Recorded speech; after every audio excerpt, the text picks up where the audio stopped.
Okay. Okay. Okay. I guess that's what you guys want to do. But moving on, let's move on to Monty Williams being fired from the Detroit Pistons. Um, Recently just got hired last season, especially off that stint with the Phoenix Suns, making the NBA Finals and then struggling in the second round before he got fired, and then got hired last season by the Detroit Pistons. Obviously, given the keys to the kingdom there in Detroit, um, with a 5 year, $78 million deal. Ironically, what 4 year, $78 million deal Malik Monk just signed for. I didn't think Monty Williams was the right guy for the job, especially after we just saw his turmoil relationship with DeAndre Ayton and seeing how that is. And it's like, can you connect with young players? Yes, you had Chris Paul, which was a struggle. You had Anthony Davis, I believe, before he left there. I think he had Anthony Davis. Um, had Devin Booker, had DeAndre Ayton, and that we saw how that ended. Had Mikal Bridges, had Cam Johnson. So there was some success there. But him walking just out of that realm there of the Phoenix Suns and going and moving on to the Detroit Pistons, I'm like, okay, let's see what Monty does. Let's give guys the benefit of the doubt. Let's see what he does. In that stretch from Monty Williams, they lost 28 games in a row. And maybe that's by design. And I'm going to look at it from both sides. Maybe that was the design, maybe to tank and get the first round pick. And get the first pick in the draft, trade it, see what asset collection you can get from that first round pick, maybe some contracts. They got Evan Fournier in the contract. At the time, they had Bogdanovich. They made some moves there. And that didn't help. They got the fifth pick in the draft, so that didn't help. Then, over the course of the season, you play Killian Hayes over Jaden Ivey. That was strike one for me. That was strike one and two for me. Because there's no way in hell that you think Killian Hayes is a better basketball player than Jaden Ivey, who's your recently drafted pick, who was a fourth pick in the draft. I just don't think that makes any sense. And maybe there was something there with Cade Cunningham and some. You play those two guys together and you figure it out later. That's how I look at it. Playing Killian Hayes, and people are saying they're trying to boost his draft value, that did not help. Let's be honest, that did not help. Playing Killian Hayes, who's now out of the league, who got released, who they were trying to force feed down Detroit Pistons' throat and make it seem like it was going to work. He's not in the NBA right now. He's not on a roster. So to go from that, and that's strike one. Number two, playing Jalen Duren and Isaiah Stewart at the four together, playing both those big guys together, didn't work. Maybe in 2008 that would have worked, playing those two guys together. But in today's modern NBA, that's not going to work. And I love Jalen Duren. I love his double-double potential. And he's a man-child at just 20 years old. Love his game. I thought he was a big pick in the draft. I thought the Knicks were going to get him. They ended up trading. I thought Charlotte was going to get him. There was something there with the Knicks and Charlotte with Mark Williams and Jalen Duren. Whatever the case may be, he ended up in Detroit. They traded Marvin Bagley for James Wiseman, whatever the variation of that trade was. So now you have three bigs that you're trying to figure out what to do. I don't understand that move at all. The GM got fired for the Detroit Pistons, thank God. And Monty Williams was basically a sitting duck. Those couple of moves that he did, not playing the right guys, and I thought Detroit was going to be better. And they're a young team. They were going to get their ass kicked. I thought they were going to be better. But to lose 28 games in a row was crazy. It's fucking crazy. And do I think that Monty Williams is going to be in position for another job? Of course. Now, is he going to want to sit on his ass and collect, $65 million and basically think about his NBA future? I would probably lean that way. Because I'm looking at Monty Williams as a guy kind of like Stan Van Gundy, who the Pistons are probably still paying from his tenure. Another guy. The one thing the Detroit Pistons front office is going to do is waste some damn money. They're going to waste some money. I just think about the Josh Smith, Greg Monroe, Andre Drummond front line that they paid maximum amount of dollars with Charlie Villanueva and Ben Gordon. That's years ago. That's nearly a decade ago. But ultimately, he just didn't fit. And Detroit was crazy to throw that amount of money at him. But on the flip side, Monty Williams would have been crazy for turning that money down. Maybe it was just a shitty situation. It was a quick money grab, whatever the case may be. But he's going to get paid. I believe he got a buyout from Phoenix as well. He's going to get paid from the Detroit Pistons. So you're roughly looking at what? Nearly $100 million for an NBA coach who hasn't produced any wins in the past couple seasons. In the last 2 seasons, at least. So looking at it from that standpoint, Detroit Pistons are dumb.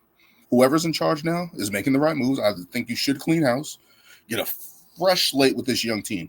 I can't remember if it's one of the Thompson twins. Let me look it up here. Have it up in the background. Thompson. Sarah Thompson, who I like, kind of like a Sean Marion type. And you have Jaden Ivey. You have Cade Cunningham. You have Jalen Duren. You have Isaiah Stewart, who I think they should trade and try to flip and get some picks, get some other shooting around them, get this team a little bit more modernized. Play faster. There's rumors about James Borrego, who I think will be a good coach. Charlotte should have never fired him because they were heading in the right direction, and they just fired him. I don't think that was dumb, and then they hired Steve Clifford again. That was dumb. They do have Charles Lee now, but I thought James Borrego was a good coach for the Charlotte Hornets, who got cut too early, in my opinion. But Detroit, do this right. You actually have a young core that's intriguing. Get the right coach in there. Give him some time. Give him some actual pieces such as shooters and make it right. This should not be hard for Detroit. You're in a perfect position. And I know it's crazy. I know it's crazy. People are going to be looking like, what do you mean perfect position? You have a young core and you have a clean slate. No one's expecting anything from you guys, but the one thing you can do is hire the right coach and give them the right tools to be successful. The NBA can't be this hard, man. The way these teams are making moves and doing dumb shit and making it look like goddamn rocket science is crazy to me. And let me rephrase that. It's not easy to win in the NBA. Being a Celtic fan for the past couple years, it's not easy to win. Certain shit happens, but the one thing the Boston Celtics have been able to do is give themselves a chance. The one thing Oklahoma City has been able to do over the past couple years is give themselves a chance with right building and retention and building your team. Minnesota, as bad as it looked at times, has given themselves now a chance to win by opening the door and building an actual roster. Indiana, you look at Indiana, who just did that. Who was clicking on all cylinders before Tyrese Halliburton got hurt.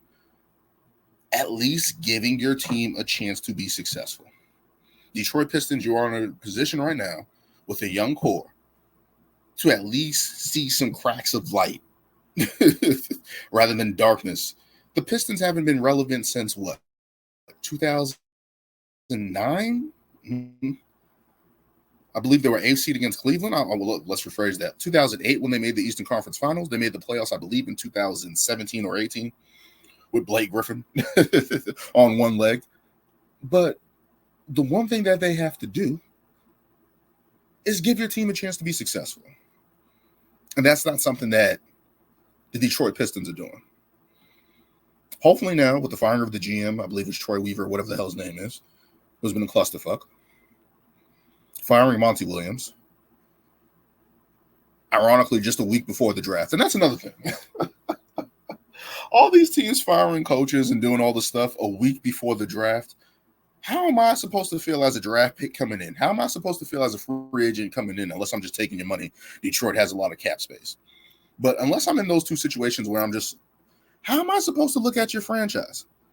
You're firing your coach a week before the draft. Obviously, who they're hiring forward has an idea what this team needs and looking into it and has been examining the draft for potential looks. That's what coaches and that's what the ownership, that's what people are hiring the coaches are looking at. Hey, what do you think about roster? What can you maximize? What changes would you make? What you look in the draft?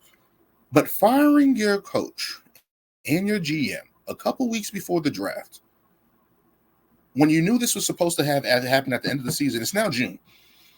The Detroit Pistons season was over by December. But let's be honest, the NBA season ends in April for most of these teams who do not make the playoffs. And you waited until June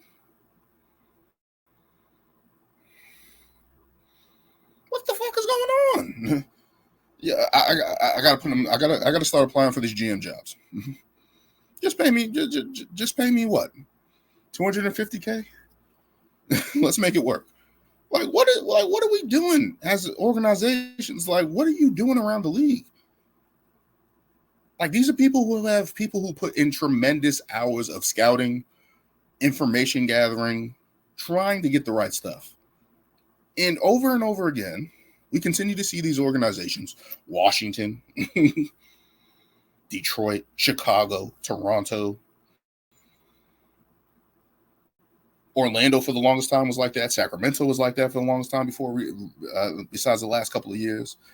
And these teams that just make boneheaded fucking hires, fucking moves. And I'm surprised how these teams still have fans. Orlando, I understand. Sacramento, I understand.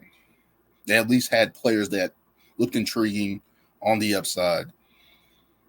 But teams like Chicago, who have just been fucking around, teams like Toronto, ever since Kawhi left, and that's not an easy thing to lose a star like that and rebuild with the aging roster. I understand that, but they're in a better position. They have Scotty Barnes at least.